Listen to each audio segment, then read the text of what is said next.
Hey guys, this is JJ Andy and welcome to CG Market Watch Live. Today is the Friday segment, and I think it's a good time for a quick summary for the week and what has happened. And of course, the first things first that I always want to cover is our coin market cap, our beloved coin market cap. So right now, what we do see is that the market cap is hovering at 214 billion. We see that volume is about 13 billion, 13.6 billion, which is kind of healthy. And Bitcoin dominance is currently at 52.1%. And we do see that it has been consolidating. Why? Because the Bitcoin dominance has been about the same since Wednesday, and we do know that overall yesterday and today we don't see the market moving up a lot. We do see it just consolidating slightly, and not a lot of movement coming from the market. So on and off, we do see some upside from certain tokens as well, mainly Zcash, ETC, which is strange, Cardano and Stellar as well. So most likely these coins are kind of moving because of the potential Coinbase listing, and I'm just gonna address that slightly later as well. Alright, and today's topic is very simple. Alright, first of many lawsuits. So I think most of you should have already read this news, which is about Ether Delta being sued by SEC. Right, and in fact SEC say that Ether Delta will not be the only DEX, right? There may be more coming up, right? So I think that's the interesting part, right? That we are going to be seeing more potential exchanges getting sued by SEC. Look, if you're not clean on your order books, if you're not clean on your taxation, you're not clean on accounting and everything, you just get it right from SEC, right? So, well, it's kind of SEC's chance to take control in that way, right? But before that, let's just talk quickly about BCH first. I have two quick news about BCH now. So on Wednesday, I spoke about Bitcoin Cash fork, right? In fact, on Monday as well. I think most of you are already aware, and that's why BCH has been moving. In fact, from what I've read just now, that in fact the Chinese are rushing, to shift their mining efforts into Bitcoin Cash right now, due to the fork. And in fact, the fork is not doing okay. So the two sides of the camps are kind of arguing. So most likely there may be highly potentially a hard fork. All right. And so far, the exchange Poloniex have actually voiced out that they are going to be supporting it. So Poloniex, which is interestingly kind of owned by Circles, which is kind of like a startup owned by Circles, a startup owned by Goldman Sachs. Right. So they have actually said that they are supporting it. Okay, so right now, Poloniex will support both, following the fork, Poloniex will support both BCH ABC and BCH SV. Okay, so what the hell, man? What does it even mean? Stating an announcement that the responsible thing for an exchange to do is remain neutral.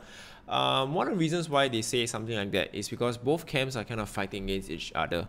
And based on this particular early trading, this is kind of like testing it on Poloniex platform. It's mentioned that Bitcoin EBC actually it's worth more or slightly more than Bitcoin SV. Well, I'm having a tough time even just pronouncing this alphabet. So Poloniex introduced pre-fork trading, so just to kind of test out the volume. So it's being said that BCH ABC is trading at a price of $465, whereas BCH SV's current price is $109. Okay, and whereas BCH is currently at $596. So as you can see, kind of that BCH ABC is 4.2 times higher than the price of BCH SV. Wow, this is so much words to say. So at press time, this is the difference between BCH ABC and BCH SV. Okay. So the deposits and withdrawal will only be enabled once the actual Bitcoin Cash fork takes place on November 15. Even then, there is no guarantee the forks will become economically or technically viable. I think we need to kind of just wait out on it. We have about 6 more days for both sides of the camps to kind of firm up the proposal and to kind of see whether Bitcoin Cash will really fork out.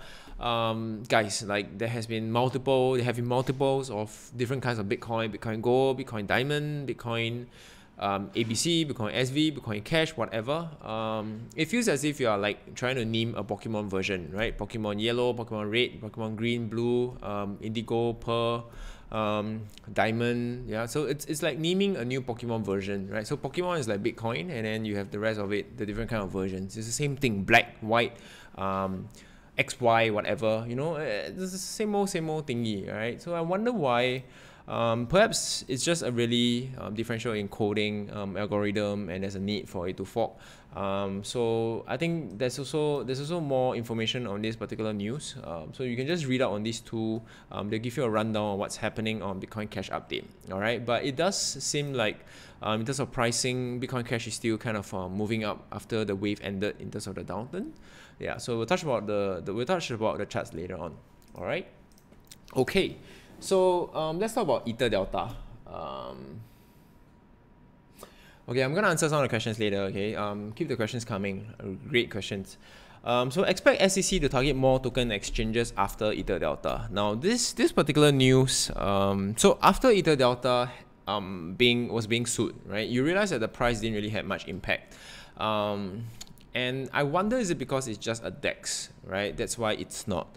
And the other question that I really have in my mind is whether what is gonna be the next, which is gonna be the next DEX that's gonna get sued, or in fact, are there gonna be lawsuit against centralized exchanges? All right, I mean now it's only DEX, right? And the definition of it is very gray, right? It's because they are trading in securities, which is cryptocurrency, and therefore it's chargeable. So you can see here. Let me see. Yeah, so persons familiar with SEC thinking said that crypto trading platform become a significant priority for the agency enforcement division. This is pretty interesting. So they are charged for operating an unregistered security exchange, right? And that kind of just imply almost everybody, right? So as long as you are in a jurisdiction of a SEC, or you have US citizens investing or trading per se on an exchange, does that actually mean that SEC is able to stretch their arm towards, you know, having a lawsuit with you or against you?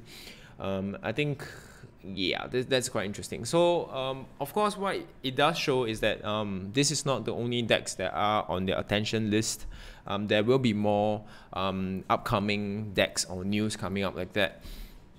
And so American security laws are going to be enforced, right? And let's see, where did I read? Okay, yeah, so it's like a fight or flight situation, right? So right now we have, okay, as you can see, there are certain centralized exchanges. I'm not gonna name any, but the top 5 at least. They're trying to be more legit, right? So they have all the paperwork done. They are expanded into different countries, you know, and especially countries that are very friendly towards cryptocurrency or even the ICO. So I'm very happy. We are glad that CG is positioned in Singapore, which is kind of friendly towards cryptocurrency, and of course England, Switzerland, and so on and so forth, Venezuela, you name it. But whereas in the US, there's kind of more regulations to, you know, for SEC to kind of safeguard their investors. So that is kind of happening. So the next question would be which DEX would be next, all right? And also at the same time, there was a period of time in cryptocurrency space where DEX was really, really hot, right? Kyber, Ether Delta, different DEXs was so popular, and all of their token prices seems to go just skyrocketing.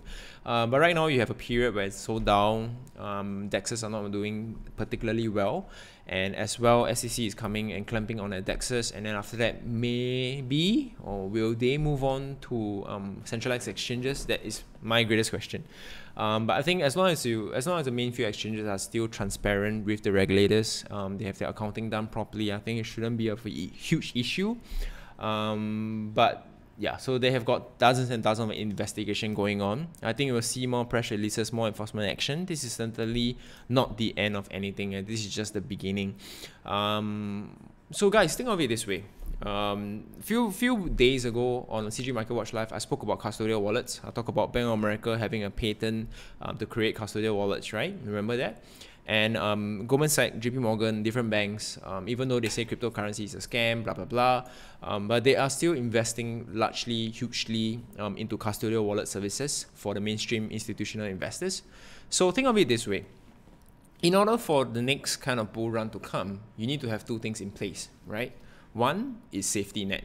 Okay, safety net, right? So this is mainly just a safety net. You have the custodial wallet, right? So if mainstream retail investors or institutional traders like me per se, or AIs, right, accredited investors who want to invest in the cryptocurrency but is fearful of storing the digital assets or have no idea how to do it, you have the custodial wallets, which are formed up by the banks, right? And on the other hand, you have SEC trying to regulate all these different DEXs and exchanges. And think of it this way, if BUC were to come in, which is represented by New York Stock Exchange, and when New York Stock Exchange and collaborates with certain banks and say, hey, now we can have these custodial wallet services, you can trade on my exchange. It's New York Stock Exchange, it's legit, it's regulated, it's a good exchange, right? So whatever DEXs and whatever centralized exchanges that are trading in the US or particularly around the world, or if US citizens are participating in it, they will be clamped down, right? Or they will be largely affected. Why? Is because I'd rather just grow my, it's just like how Mr. Trump, right, kind of just create that protectionism in their own country. It's the same logic, right? Now I'm just creating this whole ecosystem that the local or even US investors who want to come in will go through my New York Stock Exchange using my custodial wallet of the banks, and they are all regulated by SEC. So they basically rule out all other competition, be it centralized exchange or decentralized exchanges, and just create this whole ecosystem that just goes around, and all the institutional traders, big time AIs can all come in and say, wow, this whole system is now formed out nicely. I have regulators regulating all the different exchanges. My BUC is going good. I'm happy. I can finally go into cryptocurrency heavy. Voila. All right. So this is kind of like the trend that's going on. Now, you may just see on the surface that maybe perhaps SEC is trying to protect its people. Nothing wrong with that. I think it's good. But on the other hand, you may just look at it on the other side of the coin, which is on the flip side, that what if it's just clamping down on DEXs and centralized exchanges so that it can actually boost the movement of BUC or boost the position of BUC placement and the other ETFs or whatever you name it, and all the custodial wallet services that are provided by the US banks. And this is a whole ecosystem on its own, all right? And it's regulated by SEC. They have a jurisdiction over them. And so it's safer for all investors included and all their citizens and for all the AIs. And it's a win-win situation for US government, right? Or for US SEC in that sense. So think of that in that logic and think of what is going to be next, right, on SEC list. I think the one thing for sure is that if you're still using DEXs and you think that because it's decentralized, it's on a distributed ledger, you will not be caught, you will not, no one's controlling you, think again, right? So one thing is to note is that I do know that centralized exchanges are not as safe as DEXs. Perhaps you would argue with me, centralized, decentralization. But at the same time, when you see Ether Delta going down, you kind of know that the rest of the DEXs will be implicated no matter in what ways, right? So if you have some funds in DEXs, you may want to consider shifting it out towards your private wallet, towards your core wallet and other exchanges. Okay, just a simple word of advice and what is in the timeline. Think of it in that reason or on that particular timeline, and you realize that everything is just clicking nicely in place. I'm just integrating information for you guys. Okay.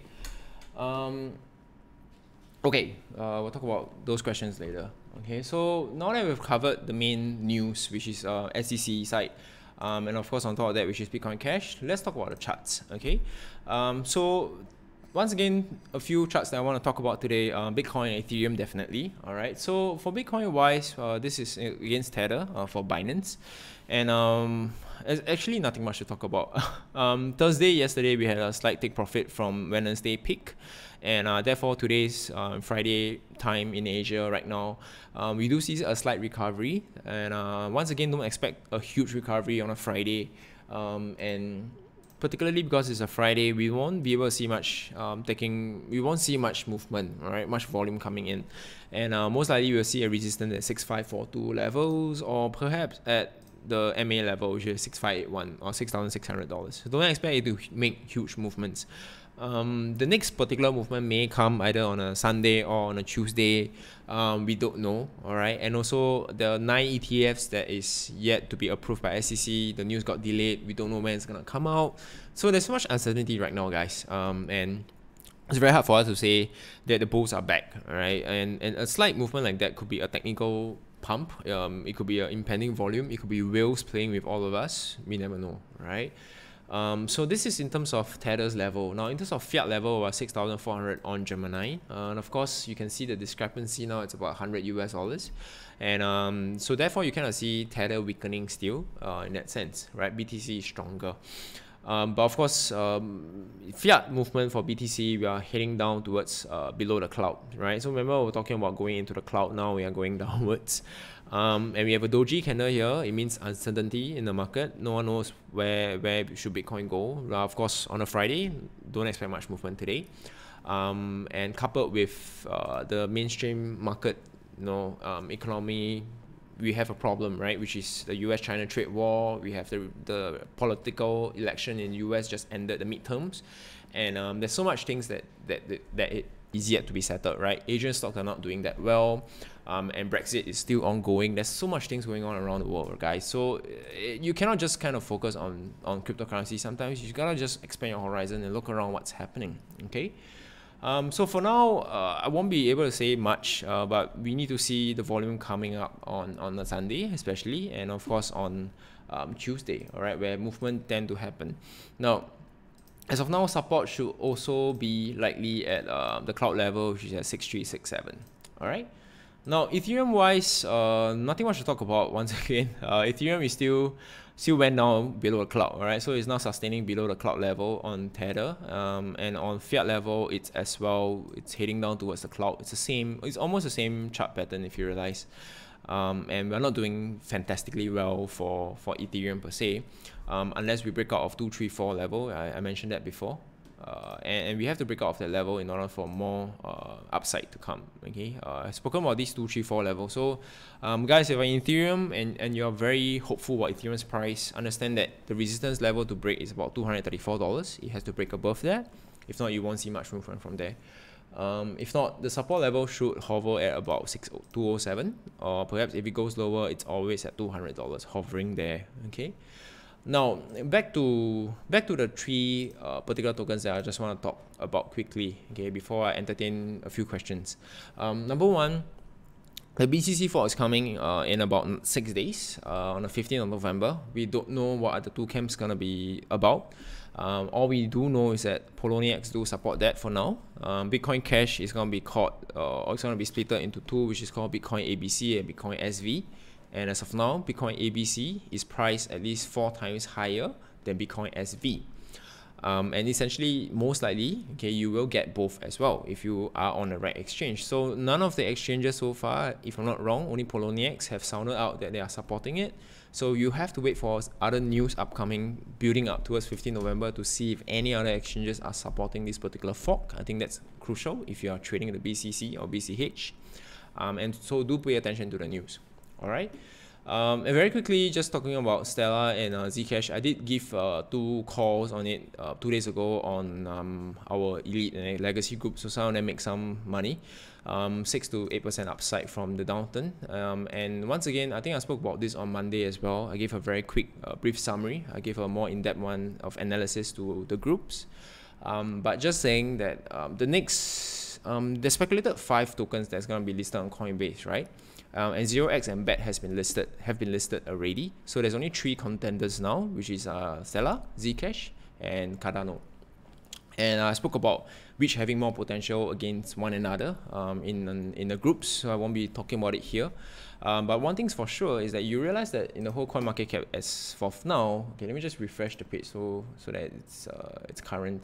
But you can see that Stellar, Cardano, and let's forget ETC and Zcash are doing still relatively well. So traders are aware, people are aware that these tokens may or may not be listed. And whichever that's going to be listed next, the other 2 tokens might suffer slightly in its price action, maybe. And that may be the next better time for you to go in at a low. Alright, so I'm just going to be, this is not financial advice, this is just sharing with you my personal point of view on how to actually just trade out of this particular period. And you realize the rest of the tokens aren't doing as well. Okay, Zelica, like why? No idea. The rest of the tokens are pumping for no reason, so I don't believe in that. There's no fundamentals or sentiment behind it, so I don't trade. And so these are the kind of things that you should be keeping a lookout for to enhance your trading. All right, so that even during moments like this when Bitcoin's price isn't doing that well, there are still other tokens or coins that you can trade. And this is how you should be planning your trading strategy. All right. Okay, so time for some quick questions. Okay, I won't be able to cover all, so maybe I'll just cover 3.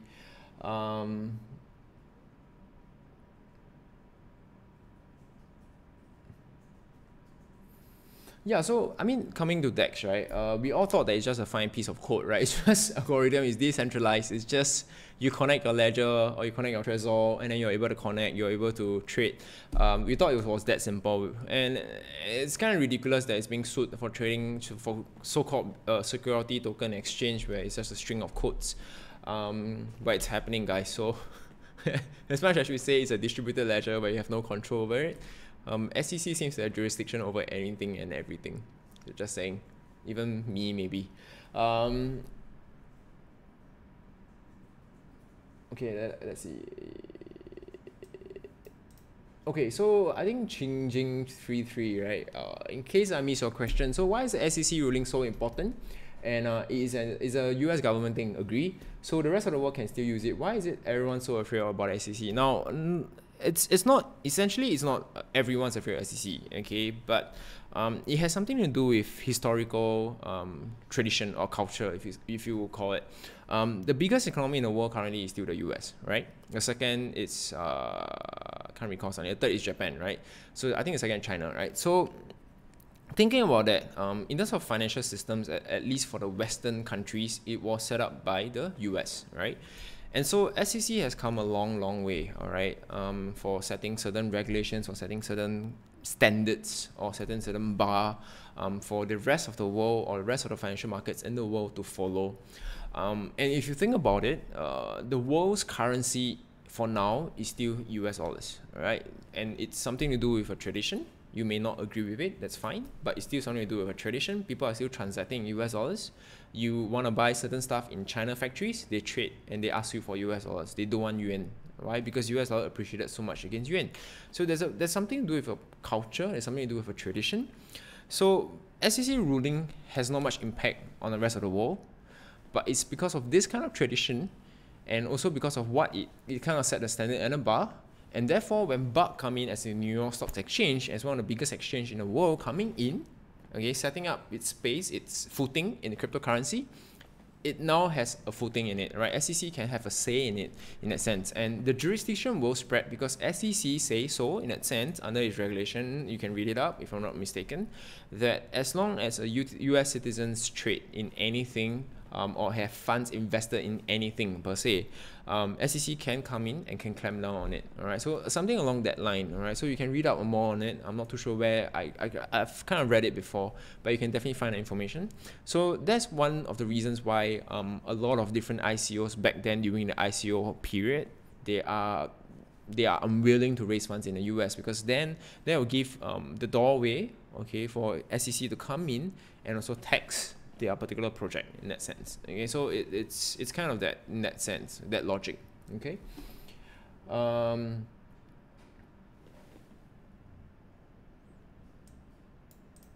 Okay, so okay, so I think the rest of the argument is all about centralized exchange versus DEX, right? And I think centralized exchange does, you know, it's more open in that sense, right? So if SEC were to come in and were to make certain laws or certain taxation towards centralized exchange, I think they will definitely be affected as well. Okay, so I'm just gonna answer the last two questions. How long do positions on Bitmex last? Sorry, 700 hertz, right? I don't kind of understand your question. I don't really do Bitmex trading, by the way. Okay. Tobias, last question. Could you please look at the quantum chart? Okay, so let's do it.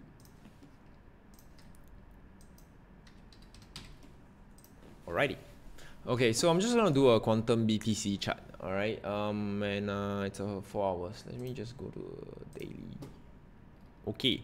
Now on a daily chart, right, quantum doesn't look fantastic. It's a similar movement as Cardano or Ethereum per se. Okay. And of course we do see it trading within the cloud still as of now, and it's kind of almost surpassing the cloud. So if we do break above the cloud, you might see some movement upwards. But quantum, it's kind of unique, okay, per se. One of the reasons why I say quantum is kind of unique is that they don't really do heavy marketing. And Mr. Patrick Dye is not really a shiller on himself. You look at how Justin Sun, which is Tron's founder in that sense, how basically walking into anything, certain partnerships, certain cloud services can be, that Tron has a new partnership, well done. But Mr. Dai or Mr. Patrick kind of don't do that kind of thing. There's no hype play here in Quantum. But as of what we know, they are still building on their project. And we are sourcing. Okay, so in case you guys don't know, Singapore is actually a bilingual nation. I can speak both English and Chinese. I can read both as well. I can write both as well. So we still read on Chinese website, okay, or Weixin or whatever you name it. And we do search for news in terms of Chinese token as well. Quantum is one of them that we keep a lookout for. And from what we just read, I think last week or so, they are still developing on their project, and they are still working on it. So as of now, fundamentals per se for projects don't really make sense. Okay, why? Is because the market is still on a hype play. There's still a lot of retail traders coming in looking for the next shiny object. But fundamentals will come in when institutional traders come in. Okay, when the big players come in, they will look for fundamentals. And if a project doesn't have any developers, doesn't have any fundamentals, doesn't have any codes behind it, doesn't have a logic behind it, doesn't have a business model or revenue behind it, I don't see why institutional investors will look into it. And lately we were speaking to a very used to be a very senior banking person. Okay, I cannot mention who, but of 20-30 years of experience and one of the huge major banks in the world. And so he actually shared with us that for him to even analyze companies in the main world, in the main private equity segment, or even just in stocks per se, he will take more than 3 to 6 months or even a year just to evaluate a certain company. And at each time, there's hundreds of companies to look for. So it's very difficult for them to even source or find one project. But if you realize in cryptocurrency space, anyone can move from one project to another in like a split second. And we say, oh, this is the next big shiny thing, and then we move, right? So there's no loyalty in that sense. It's just moving around. But if you believe in a project, if you see the fundamentals of the project, if you go through their GitHub, if you go through their websites, you go through their developer team, you look through their LinkedIn and whatever, you may just be able to discover a hidden gem, right? You may be able to see that fundamentals will catch up in time. But as of now, for Quantum, technicals just don't say anything yet. Okay, to be honest to buyers. So, but we may see as an accumulation period where investors are accumulating, and I would kind of say that Quantum is really at a low, okay, a very, very low point. But volume is picking up, so hopefully we'll see some movement as well. All right. Okay, so thank you guys for tuning in and for the great questions asked. And I'll be coming back next week as well, Monday, Wednesday, Friday for CG Market Watch Live, and I'll be shooting in a different location next week, not in the office, but somewhere else. So stay tuned, and I'll definitely be updating you in different location next week. So see you guys. Take care. Safe investing and stay safe. See you guys.